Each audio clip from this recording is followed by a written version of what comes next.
Hello, everyone, and welcome back to the channel. I am joined by my trusted friend Callum, and we are joined by a very special guest. The legend that is Ben Kiely. How are you, Ben?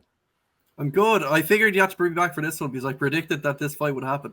Yes, we predicted the fight, and that is the main event of this card, UFC 279. It's Khamzat Chimaev versus Nate Diaz. Nate Diaz's last fight in the UFC, and it was correctly predicted by Ben in the video we did. I think, was it a couple of months ago? Or was it a few months ago? A couple of months now. Yeah, if you ignore all my other predictions in that video, I come across as a genius as well. Like, that's like just ignore all the ones I got wrong. You know. Yeah, just that's the one we're pinning it on. Yeah, so it's Khamzat Chimaev versus Nate Diaz. Ben, since you predicted it, what do you think about this fight? Do you think Nate's been done dirty by Dana on the way out? Yeah, I think he is. I think he's being done dirty. Now, listen, I think we've come to that stage now where, like, when the fight, before the fight was even booked, I was like, they might book this fight and it's going to go badly for Nate Diaz. And stylistically, it's a terrible fight for him. But people have been like shitting on Nate Diaz so much that I'm like, maybe he's a bit underrated now. Maybe, he did rock the current champ in the fifth round. He's beaten Conor McGregor. He's beaten some big names. Like, maybe he's a bit underrated, but he's still going to lose. No, he's still going to lose, I think. Unfortunately, I'm a big fan of both. It's a win-win for me. But I'm kind of rooting for Diaz. Like, you want him. Like, he's going against a promotion this fight as well as their biggest upcoming stars. It'd be amazing. I don't see it happening though. Callum, is there any way that he shocks the world like he did against McGregor? Is there any way he gasses him out? I see. Here's the thing. I think at the time it might have seemed to shock him being kind of. I wasn't that shocked at the time, and in hindsight, I'm less shocked because you look at his endurance, you look at his durability, you look at his stamina, you look at the fact that he is so good on the ground that it wasn't crazy him being Conor, especially Conor coming up from 45. This one with Chimaev, though, is different. I mean, Chimaev fights at 85 as well. Diaz is the heaviest he's ever fought is 170. And he's not a big 170 pounder. Chimaev he's a blown up lightweight. He is. He should be fighting at lightweight. He just can't be bothered to cut the weight. Chimaev is a big 170 pounder. And he spars with 205ers regularly as well. We hear the stories about Sanderson and batters them. So I'm like, Ben, I want to see Diaz do it because I think it would be a nice story. Plus, if he were to do it, I actually think he would extend his contract for one fight to fight the champion. Yeah. But I can't see how Chimaev doesn't do it. The only way Chimaev doesn't do it is if he gasses out. He did in the Gilbert fight, though. He did in the Gilbert fight. There was a little... Gilbert was hitting him a lot as well. Nate, I don't know if Nate's going to be hitting him a lot. Well, Nate's going to slap him and then point and go, "Way, I got you rocked." Come on, pressure. Yeah, I can't see it. I'd love to see it. I can't see it. What are the odds on Diaz winning via Stockton slap? Like, is there a betting line on that? What's the possibility of him rear naked choke, just like he did McGregor? You must make some fool is going to put like 10 grand on Diaz to tap out Chimaev. He's going to cash it in and make so much money. So you reckon he does it, Luke? No, I don't think so. But I've just got a feeling that he could do it. Because could you imagine if he did it? It'd be the biggest FU to Dana. You think you're doing this to me on the way out? Just about to start my new fight promotion. Yeah, it's obviously wants to box Jake Paul, but if he did it to Dana after he's pretty much shat on him on the way out, it will be so good. Be so good because Dana needs taking a peg down or two with his attitude about fighter pay and stuff like that. For one of the biggest stars in the UFC to basically tap out the young gun would be absolutely phenomenal. And plus, I think there is a little bit of holes in Chimaev's game. He did get rocked by Burns. I do think that the Diaz cardio could play in effect. If we get into rounds 4 and 5 and Chimaev has not gotten Diaz out of there and he's still walking forward, I think Chimaev's going to be a bit like, oh, shit, sort of thing. So it's like a 5% chance that you could see Diaz win, or it will be like the Benson Henderson fight when Benson Henderson easily just absolutely battered him for 5 rounds. And it's Rory McDonald. Or RDA. Or RDA as well. Yeah. Which is more likely rather than Chimaev getting the finish. Predictions for the fight, Ben? Chimaev via mauling, I think that's going to happen. Callum? I'm going to go Chimaev within 3 rounds. I'm going to go Chimaev by decision. I don't think he's going to get him out, which I think would be a bigger thing for him if he sees all 5 rounds. I think that would be massive for him. Because if he just finishes him in a couple of rounds, you still don't know anything else. Can he go the whole 5 rounds? So I'm going to go unanimous decision. Co-main, Li Jingliang up against Tony Ferguson at welterweight. I've been calling for this. Tony Ferguson to move up to welterweight. And it's so annoying because they've got Diaz at the main. And he's not fighting Tony. I know. Such a pain. Callum, I'll start off with you. Is this the right move for Tony to go up to 170? All right. So I honestly don't know, because here's the thing. Tony gets hit a lot, and the last knockout was really bad. Like one of the worst we've ever seen in the octagon. I would have preferred him to take a little bit more time out and then, just rest up a bit more and then move up to 70, but kind of build a little bit of muscle to do so. He is a big 55er, but 70 is a different proposition. You've got people like Kamaru cut from 200 pounds to get to 70. So the 70 pounds is a big. Plus, we've seen his ground game has not been great recently as well. And Li Jingliang is good on the ground. But at the same time, I don't know if Li Jingliang has fought anyone as unorthodox as Tony either. So it's a tough fight stylistically for both. But I am leaning towards Li Jingliang. But it would be nice to see Tony win. Is it because we've seen Jingliang at this weight class, and this is Tony's welterweight debut sort of thing, as he tries to reinvent himself? Because for me, he should have done this move a few years ago, Tony. The second he lost to Gaethje, I would have felt, let's move up now.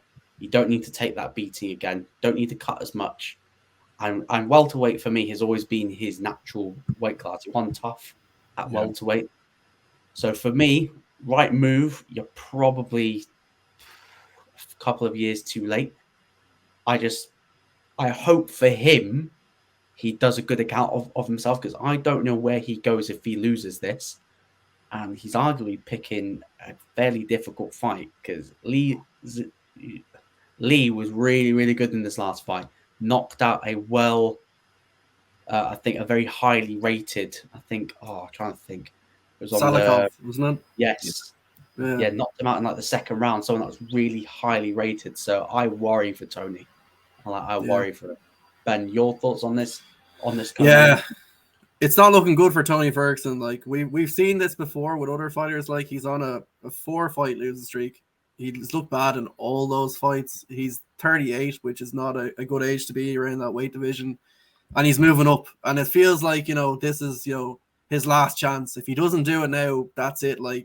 And the last knockout was bad. And if this knockout's bad too, that could be it for Tony Ferguson. And it's kind of sad, because Tony Ferguson's one of these guys who went on that big long win streak. He's always seen as when McGregor was moving up to lightweight, people were why isn't Tony Ferguson getting a shot? He's the man on the win streak. It should be him versus Khabib for the belt.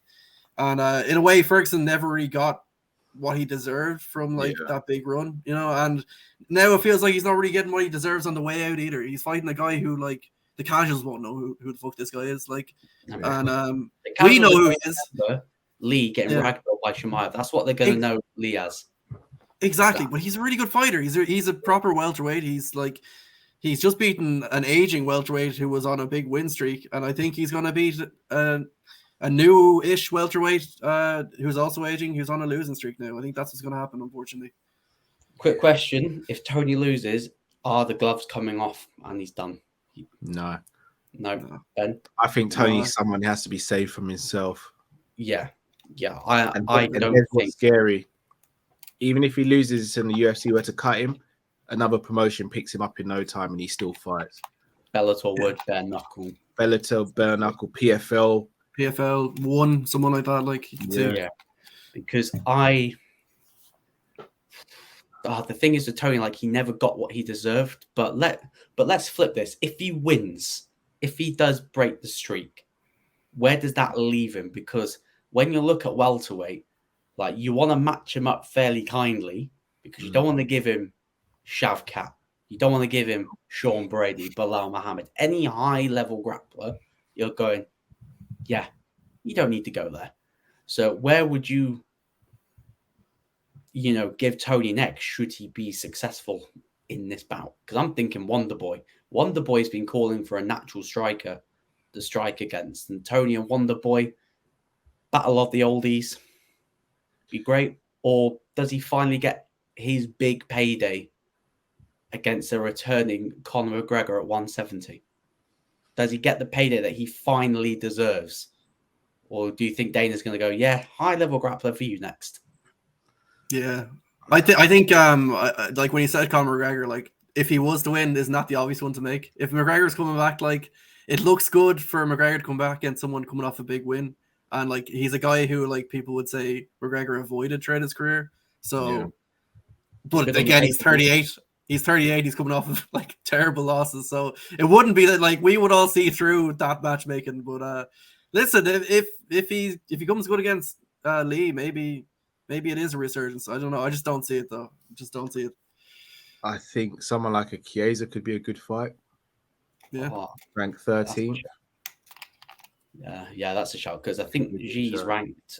Is he ranked like 11 or? Yeah, he's 18. Ranked 18. Jeez, so is that outside the top 15? No, the welterweight division is stacked. Top 15 is Michel Pereira, Magny, Chiesa, Rachmanov, Luque, Jeff Neal, Brady, Wonderboy, Masvidal, Bilal Muhammad, Gilbert, Chimaev, Colby, Kamaru, and the champ. Say his name again. The champ. Look at me now. Hey, they need to get that shirt out with his quote. Yeah.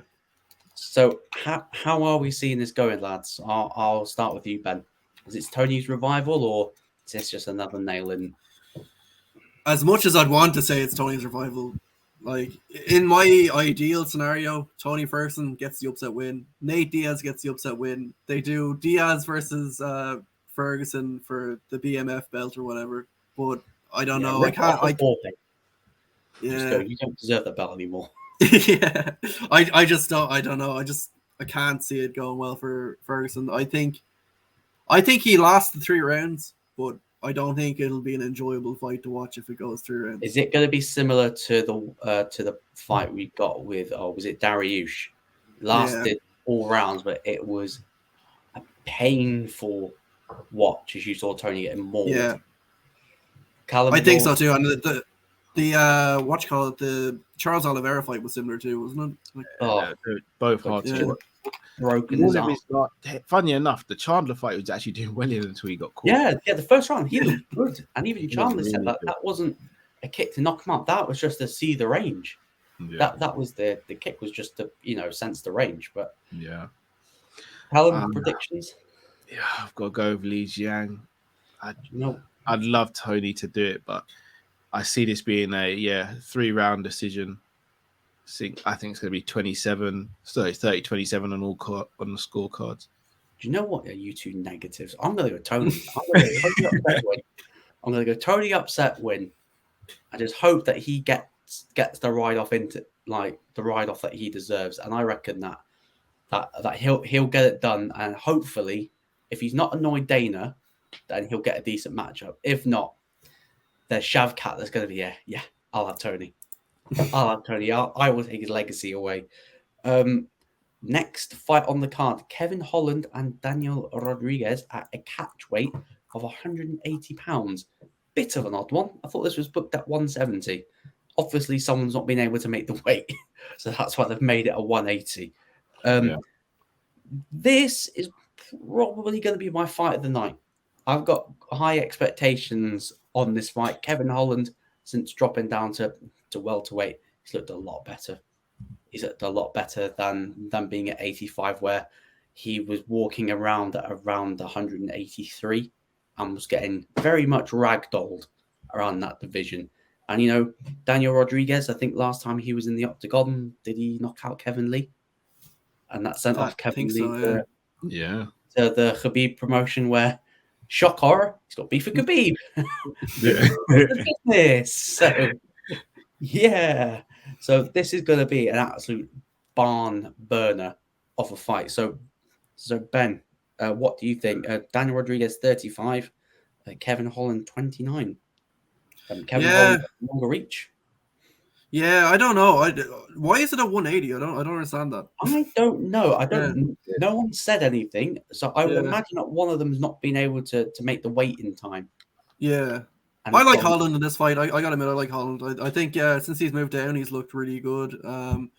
Staying away from wrestlers, and like I don't think Rodriguez is like a big wrestling guy, at least compared to some of the guys that've been ragged on in Holland. Like so, yeah, I like Holland in this fight. And sure, if there's crowd trouble, he'll be there to sort it out. He'll make some citizen arrests anyway. He's a legend. Yeah, just having a look here. So Daniel Rodriguez's last fight was his decision win against Kevin Lee. And then he also beat Platinum Mike Perry by decision as well. Bare knuckle boxing champion Mike Perry. Be our very own MVP. Yeah, less we say about that, the better. Less we say about that. Callum, your thoughts on this matchup? This is a big opportunity for either guy to catapult themselves towards that top 15 at welterweight. Yeah, I agree with Ben. I think this is a nice fight for Holland. I think it feeds nicely into what the UFC are doing. They did put him through the shark tank at 185, didn't they? And he kind of fell a bit short. I still think he'll go back up to 85 as he progresses his career and gets more experience. But I think he's gone from being small in the division to now being big in the division. Got the longest reach in the division. Yeah.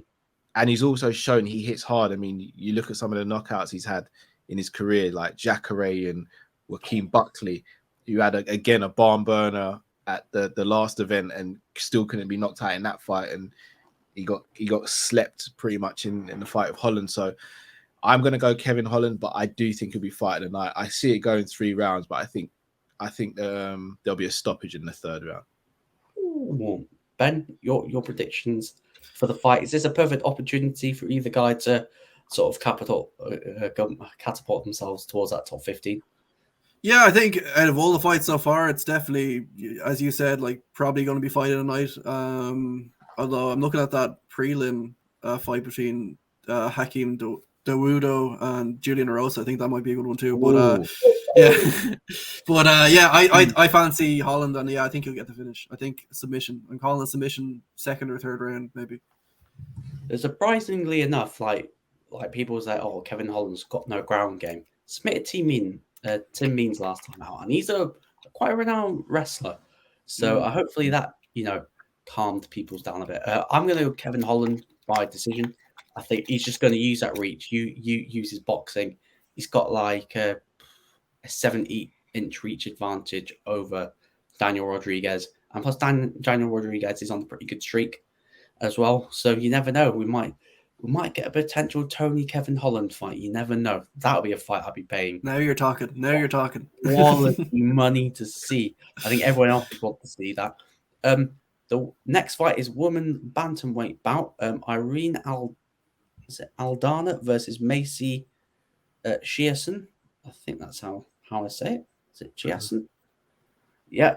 This is quite a crucial fight in the bantamweight division because we need to determine who's going to be that next contender for the champ Amanda Nunes.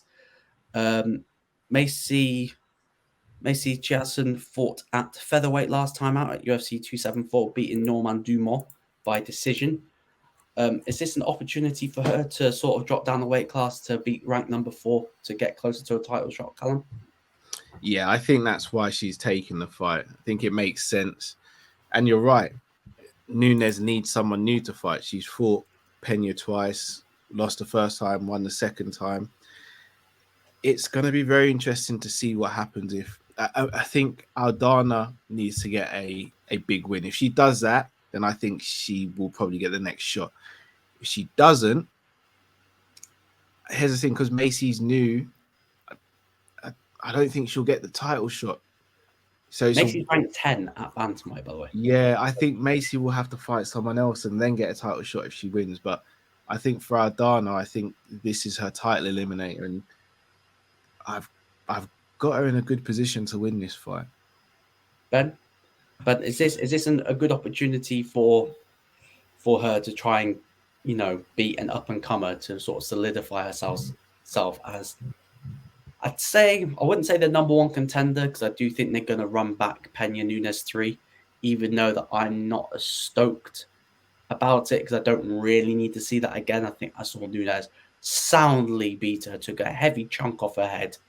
Don't need to see a trilogy in that one. So is this a good opportunity for her to establish herself as the number one contender? Yeah, I think that division's wide open. Like, they've been crying out for like a star title challenger for a long time. Looked for a while there like Aldana might be that. Like, she's exciting when she's on form, and like, even they were trying for Misha Tate then for a while when she came back. And oh was my like, days! you know, Yeah, let's like, be talking about that experiment in the belly. yeah. So like, it is an opportunity. Basically, anyone, like, it's up for grabs. If you do anything at all, that's exciting. Like, you might be catapulted into a title shot. And yeah, like, we all survived the Pena era, so we'll see what comes next, I guess. Very short-lived. Well, if you look at Aldana's record, lost to Holly Holm, lost to Raquel Pennington, then lost to Caitlin Chukagian down at featherweight, and then lost to Leslie Smith.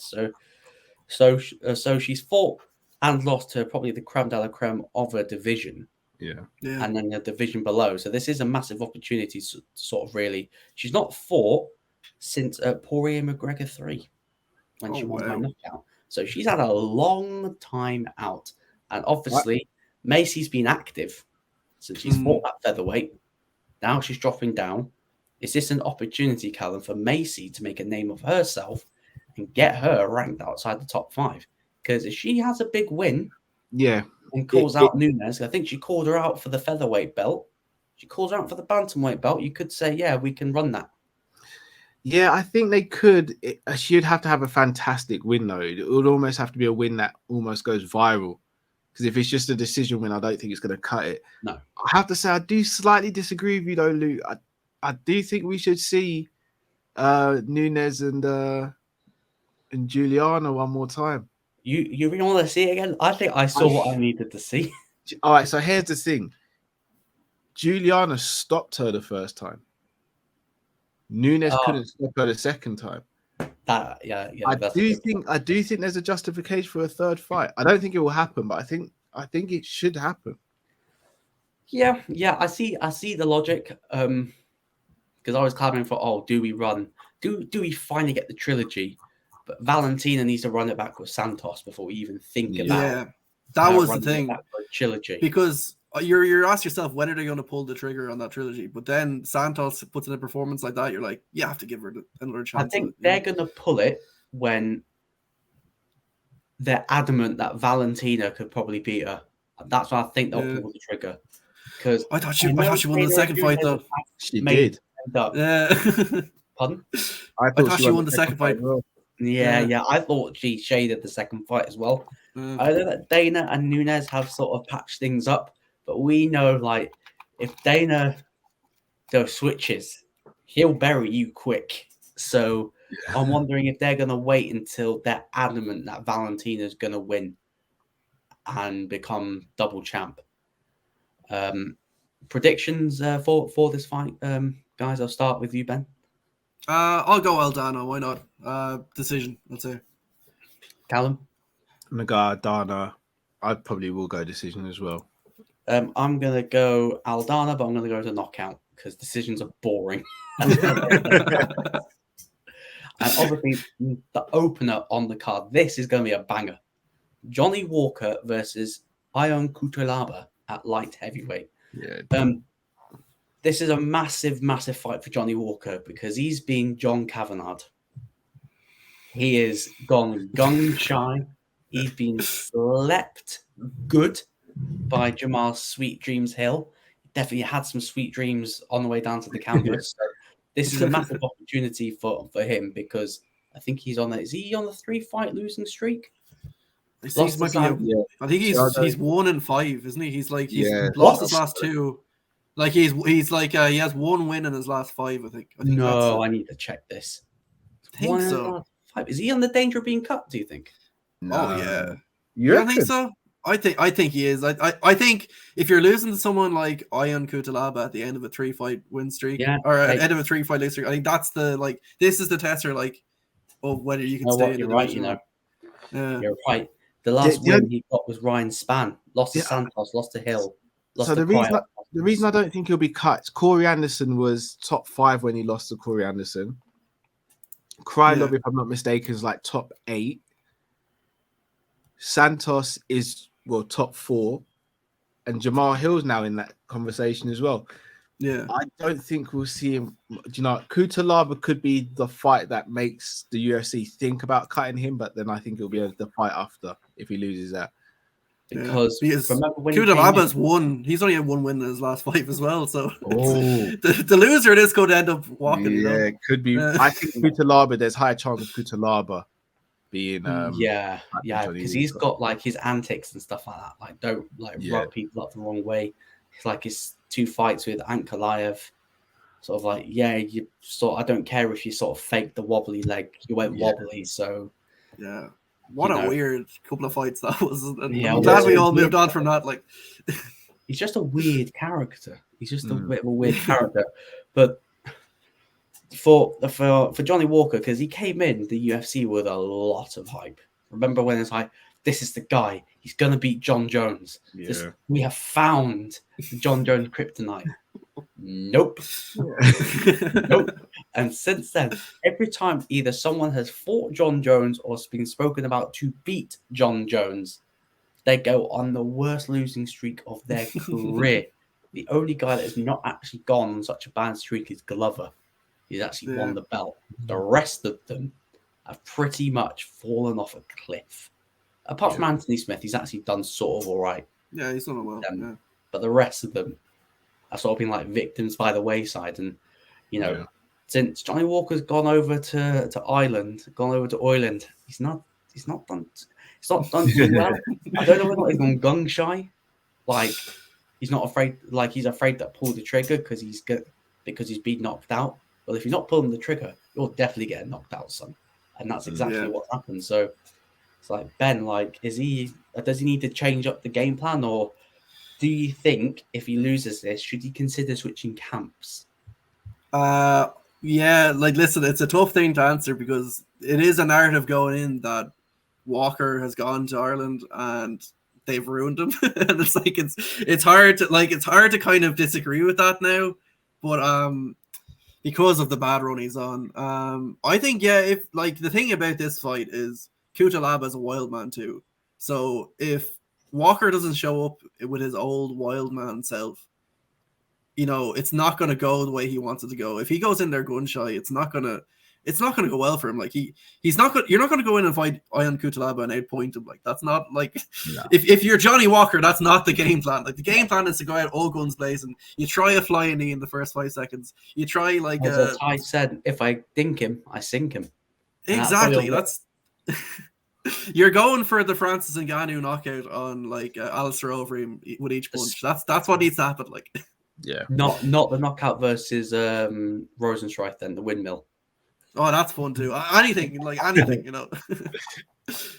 Basically, all the stuff we haven't seen from Johnny Walker's recent fights is what we need to see. Yes, definitely. Yeah. Because since I feel like the whole camp in Ireland, I don't know that you agree with this, Callum, but since McGregor, name a successful fighter that they've managed to produce out of that gym, because I can't name any. What's the is it James Gallagher at Bellator? Oh, he's not losing his last fight. Yeah, I mean he's lost the last 2 in a row.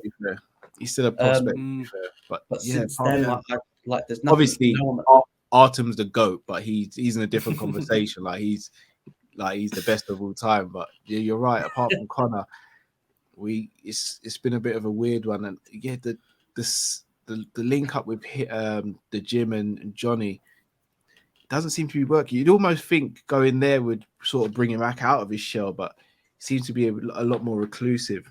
And as you said, gun show. And do you think a switch of camps could do in the world of good? Like I think going to train with someone like say like Glover and Alex Pereira, or going to train with I'm trying to think where's a good gym in maybe America, or like Stanford, or I'm trying to think where else with Donald, or like somewhere else, somewhere fresh that's going to bring out like his wild side. And I think personally, like if it doesn't go well, training with Glover would probably be best for him, be closer with his Brazilian counterparts. I think would actually doing the world of good, rather than being in a different country. Probably it's not really acclimatized properly, maybe somewhere else. Yeah. So there's one problem with that plan though. I know that Walker has an Irish girlfriend though, so possibly fiance at this point though. Yeah, so that's why I don't think it'll happen. Yeah, I'd say like if he goes to Bellator, like, you know, he gets to fight in Ireland twice a year, and like the crowd love him there. He went there as a guest fighter, like at the last event, and like the amount of people diving in for selfies and crowding around him, like he'd be a superstar there. Yeah, but just in Ireland. Yeah, maybe. I think it would suit him. Like, take a step back, fight some like lesser competition, get some like knockouts in the highlight reel. I think it would suit him. Get some money too, yeah. And have a whole stadium of people cheering your name. You know, it'd be fun. Not bad. Yeah, Predictions? not a bad way to live. Yeah, I think I don't know. I'm leaning Walker. I think, even though he hasn't been great, but why not? Like I think this, if he doesn't do it now, he's never going to do it. So I'm have to have faith in my adopted Irishman that he'll show up. Callum, predictions? I'm going Kutalaba second round. I'm going Kutalaba first round. I think he's going to get caught with a stutter gun, and he's going to get caught with a wild swing, and I think that's going to be a good night, Vienna. Yeah, so that's it for the predictions for UFC 279. A massive thank you for Ben for joining us. Ben, shout out where people can find you.